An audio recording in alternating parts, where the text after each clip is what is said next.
नमस्कार, आपण पाहत आहात वॉइस ऑफ फेनोग्राम। आजचा मुद्दा आहे कोविड-19। सध्या देशभरात पुन्हा एकदा कोरोनाची धास्ती निर्माण झाली आहे।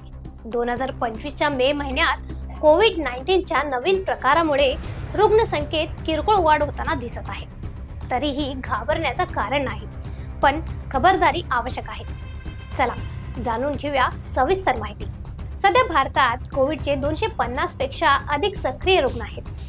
केरळ, तमिळनाडू आणि महाराष्ट्र या राज्यांमध्ये नव्याने रुग्ण सापडत आहेत। गेल्या आठवड्यात देशात 164 नवीन रुग्ण सापडले आहेत। त्यातील 95 केरळमधून, 66 तमिळनाडूमधून आणि 56 महाराष्ट्रातून होते।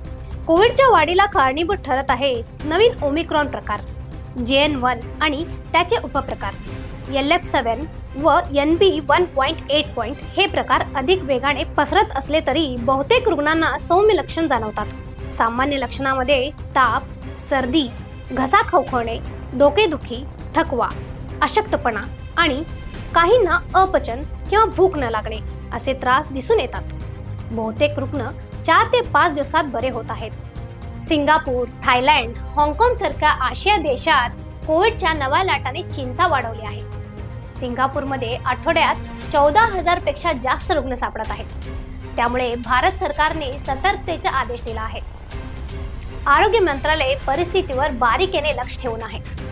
तज्ञांचे मत आहे की सध्या घाबरण्याची आवश्यकता नाही, पण दक्षता आवश्यक आहे। गर्दीच्या ठिकाणी मास्क वापरणे, हात वारंवार धुणे आणि लसीकरण पूर्ण करणे या प्राथमिक उपायांचा अवलंबन करणं गरजेचं आहे। तसेच ज्यांनी अद्याप बूस्टर डोस घेतला नाही त्यांनी तो घ्यावा असे आवाहन करण्यात आले आहे।